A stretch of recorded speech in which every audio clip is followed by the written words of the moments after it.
خوش آمدید دی deep dive میں۔ آج ہمارے سامنے ایک بہت ہی دلچسپ انویسٹمنٹ رپورٹ ہے اور یہ ہے میزان بینک لمیٹڈ یعنی MEBL کے بارے میں۔ اب دیکھیں، یہ صرف ایک بینک کا تجزیہ نہیں ہے، ہم اسے ایک کیس اسٹڈی کے طور پر استعمال کریں گے یہ سمجھنے کے لیے کہ جب ماہرین کسی کمپنی میں گہرائی میں جاتے ہیں تو وہ اصل میں کیا ڈھونڈ رہے ہوتے ہیں۔ ہم اعداد و شمار کے پیچھے کی کہانی جاننے کی کوشش کریں گے۔ بالکل، اور یہ ایک بہترین کیس اسٹڈی ہے کیونکہ میزان بینک صرف کوئی عام بینک نہیں ہے، یہ پاکستان کا سب سے بڑا اسلامک بینک ہے اور ایک ایسے وقت میں مرکز نگاہ ہے جب پاکستان کا پورا بینکنگ نظام ایک بہت بڑی تبدیلی سے گزر رہا ہے۔ تو آج کی گفتگو میں ہم اس رپورٹ کی مدد سے یہ دیکھیں گے کہ اس بینک کی بنیادیں کتنی مضبوط ہیں، مارکیٹ اس کی قیمت کیا لگا رہی ہے، کون سے خطرات ہیں اور مستقبل میں ترقی کے کون سے دروازے کھل سکتے ہیں۔ تو آئیے اس بادشاہ کی کہانی سے شروع کرتے ہیں۔ میزان بینک کو اکثر پاکستان کی اسلامی بینکنگ کا بادشاہ کہا جاتا ہے، لیکن بادشاہ بننا اور بادشاہ بنے رہنا یہ دو الگ باتیں ہیں۔ رپورٹ کے مطابق مارکیٹ میں اس کی حیثیت کیا ہے؟ رپورٹ اس کی تصویر بہت واضح طور پر بناتی ہے۔ میزان بینک پاکستان کا پہلا اور سب سے بڑا اسلامی کمرشل بینک ہے، اور جب ہم کہتے ہیں سب سے بڑا تو اس کا مطلب ہے ہر لحاظ سے، اثاثے، ڈپازٹس اور منافع۔ اس کا نیٹ ورک دیکھیں تو ملک بھر میں 1057 برانچیں ہیں اور اس کی مارکیٹ ویلیو یعنی مارکیٹ کیپٹلائزیشن وہ تقریباً 795 ارب روپے ہے۔ یہ تو ایک بہت بڑا ادارہ ہے۔ جی، اس کا کام 4 بڑے شعبوں میں پھیلا ہوا ہے: کارپوریٹ کلائنٹس، عام لوگ یعنی ریٹیل بینکنگ، ٹریڈنگ اور اثاثہ جات کا انتظام۔ رپورٹ میں ایک بہت بڑی بات کا ذکر ہے کہ پاکستان کا پورا بینکنگ سیکٹر 2028 تک اسلامی نظام پر منتقل ہونے کا ہدف رکھتا ہے۔ یہ تو میزان بینک کے لیے ایک گیم چینجر کی طرح لگتا ہے۔ یہ صرف گیم چینجر نہیں، یہ ان کے لیے ایک سمجھیں سونامی کی طرح کا موقع ہے۔ سوچیں، ایک ایسی دوڑ ہو رہی ہے جس میں باقی سب ابھی دوڑنا سیکھ رہے ہیں اور آپ پہلے سے ہی اس ٹریک کے چیمپئن ہیں۔ صحیح۔ رپورٹ بتاتی ہے کہ جون 2025 تک اسلامی بینکنگ کے اثاثے کل بینکنگ سیکٹر کا 20.7% تھے اور یہ حصہ تیزی سے بڑھ رہا ہے۔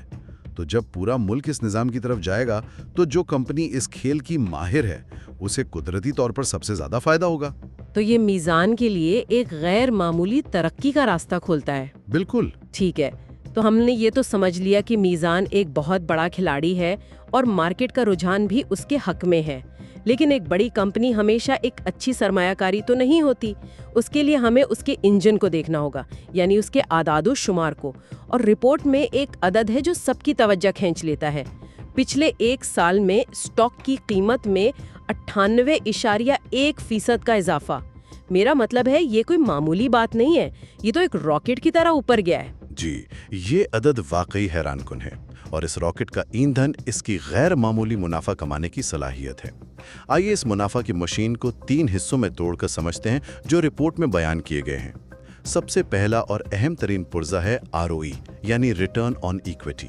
ROE یہ ان ٹرمز میں سے ایک ہے جو بہت سننے کو ملتی ہے، لیکن بہت سے لوگ اس کا مطلب ٹھیک سے نہیں سمجھتے۔ اسے آسان بناتے ہیں۔ سوچیں، آپ نے ایک دکان میں 100 روپے لگائے، سال کے آخر میں اس دکان نے آپ کو 37 روپے کما کر دیے۔ ٹھیک ہے، یہ 37% کا ریٹرن ہے۔ ROE بالکل یہی ہے، یہ بتاتا ہے کہ بینک اپنے شیئر ہولڈرز کے لگائے ہوئے ہر 100 روپے پر کتنا منافع کما رہا ہے۔ میزان بینک کا ROE ہے 36.9%۔ 36.9%۔ جی، اب یہ عدد اکیلے کچھ نہیں کہتا جب تک ہم اس کا مقابلہ نہ کریں۔ رپورٹ کے مطابق اس کے مد مقابل دوسرے بینکوں کا اوسط ROE 18 سے 28% کے درمیان ہے۔ اوہ واہ، یہ تو بہت بڑا فرق ہے۔ بہت بڑا، یعنی میزان اپنے سرمایہ کو منافع کمانے کے لیے اپنے حریفوں سے کہیں زیادہ مؤثر طریقے سے استعمال کر رہا ہے۔ تو یہ منافع کی مشین کا پہلا حصہ ہوا۔ دوسرا حصہ کیا ہے؟ دوسرا حصہ ہے بینک کا خام مال، یعنی وہ پیسہ جو لوگ اس کے پاس رکھواتے ہیں، جسے ہم ڈپازٹس کہتے ہیں۔ رپورٹ کے مطابق میزان کے ڈپازٹس میں سالانہ 26% کا اضافہ ہو رہا ہے۔ 26% اضافہ بھی بہت زیادہ لگتا ہے، لیکن کیا یہ صرف مہنگائی کی وجہ سے نہیں ہے، یا یہ واقعی میزان پر اعتماد کو ظاہر کرتا ہے؟ یہ ایک بہترین سوال ہے۔ یقیناً مہنگائی کا کچھ اثر ہوتا ہے، لیکن 26% کی شرح نمو انڈسٹری کی اوسط سے زیادہ ہے۔ یہ ظاہر کرتا ہے کہ لوگ دوسرے بینکوں کے مقابلے میں میزان کو ترجیح دے رہے ہیں۔ یہ ایک طرح سے معیار کی طرف پرواز ہے۔ اچھا، اور اب آتے ہیں اس مشین کے تیسرے اور سب سے دلچسپ پرزے پر، CASA ریشیو۔ CASA؟ یہ کیا چیز ہے؟ ایک اور مثال لیتے ہیں۔ فرض کریں ہم دونوں کافی شاپ چلاتے ہیں۔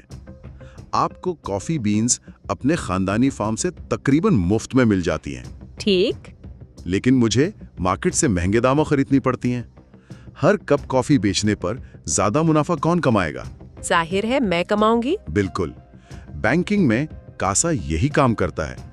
یہ وہ ڈپازٹس ہیں جن پر بینک کو یا تو کوئی سود نہیں دینا پڑتا، یعنی کرنٹ اکاؤنٹ، یا بہت کم دینا پڑتا ہے، یعنی سیونگ اکاؤنٹ۔ رپورٹ کے مطابق میزان کا کاسا ریشو ہے 94%۔ 94%؟ ایک منٹ، اس کا مطلب ہے کہ بینک کو اپنا 94% خام مال یعنی پیسہ تقریباً مفت میں مل رہا ہے نا؟ بالکل۔ یہ ایک بہت بڑا ناقابل یقین مسابقاتی فائدہ ہے۔ واو!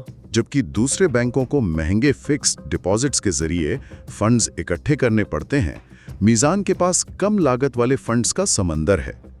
تو جب آپ ان تینوں چیزوں کو جوڑتے ہیں، سستا خام مال، اس مال کی بڑھتی ہوئی سپلائی اور اس مال کو منافع میں بدلنے کی ایک انتہائی مؤثر مشین، تو آپ کو وہ 98% کی کارکردگی کی وجہ سمجھ آ جاتی ہے۔ اور اس منافع کا کچھ حصہ سرمایہ کاروں کو بھی ملتا ہے، ٹھیک ہے؟ رپورٹ میں ڈیویڈنڈ کا بھی ذکر ہے۔ جی ہاں، اور یہ کہانی کا ایک اہم حصہ ہے۔ ڈیویڈنڈ وہ منافع ہے جو کمپنی اپنے شیئر ہولڈرز کو نقد دیتی ہے۔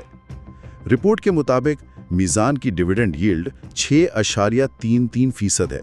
یہ سرمایہ کاروں کے لیے ایک مستقل آمدنی کا ذریعہ ہے۔ اور یہ اس بات کا بھی ثبوت ہے کہ کمپنی صرف کاغذوں پر منافع نہیں دکھا رہی، بلکہ حقیقی نقد کما رہی ہے۔ بالکل، اور اسے اپنے مالکان یعنی شیئر ہولڈرز کے ساتھ بانٹ رہی ہے۔ ٹھیک ہے، تو یہ واضح ہے کہ کمپنی مالی طور پر بہت مضبوط ہے۔ لیکن اب آتے ہیں اس سوال پر جو ہر سرمایہ کار کے ذہن میں ہوتا ہے، کیا یہ اسٹاک خریدنے کے لیے مہنگا ہے؟ اتنی شاندار کارکردگی کے بعد کیا ہم پارٹی میں بہت دیر سے تو نہیں پہنچے؟ رپورٹ میں PB ریشو کا ذکر ہے، جو 2.82 ہے۔ یہ انڈسٹری کی اوسط 2 سے کافی زیادہ ہے۔ اور یہ وہ جگہ ہے جہاں بات بہت دلچسپ ہو جاتی ہے، کیونکہ یہ ہمیں سکھاتا ہے کہ ویلیویشن صرف ایک عدد کو دیکھ کر نہیں کی جا سکتی۔ آئیے PB ریشو کو بھی آسان بناتے ہیں۔ B کا مطلب ہے بک ویلیو۔ Book value? جی، سوچیں کہ اگر آج میزان بینک اپنے تمام اثاثے بیچ دے اور تمام قرضے چکا دیں تو جو رقم بچے گی وہ اس کی بک ویلیو ہے۔ میزان کا سٹاک اس قیمت سے تقریباً 3 گنا زیادہ پر بک رہا ہے۔ تو مارکیٹ اس کی اصل قیمت سے 3 گنا زیادہ کیوں دے رہی ہے؟ یہ تو غیر منطقی لگتا ہے۔ یہ غیر منطقی نہیں ہے اگر آپ اسے اس طرح دیکھیں۔ مارکیٹ یہ کہہ رہی ہے کہ ہمیں یقین ہے کہ میزان کا انتظام اپنے اثاثوں کو استعمال کرنے میں اتنا ماہر ہے کہ یہ صرف اثاثوں کے مجموعے سے 3 گنا زیادہ قیمت کا حامل ہے۔ اچھا، تو یہ مستقبل میں منافع کمانے کی صلاحیت پر ایک ووٹ آف کانفیڈنس ہے؟ بالکل، اور اس اعتماد کی وجہ کیا ہے؟ وہی 36.9% کا ROE جس پر ہم نے بات کی۔ مارکیٹ کہتی ہے کہ جب کوئی کمپنی اپنے اثاثوں پر اتنا زبردست منافع کما رہی ہو تو اس کے لیے پریمیم قیمت دینا بنتا ہے۔ میں سمجھ گئی، تو یہ ایک طرح سے معیار کی قیمت ہے۔ لیکن کیا یہ خطرناک نہیں ہے؟ اگر ROE تھوڑا سا بھی کم ہوتا ہے تو کیا یہ پوری پریمیم قیمت کا جواز ختم نہیں ہو جائے گا؟ آپ نے بالکل صحیح نس پکڑی ہے۔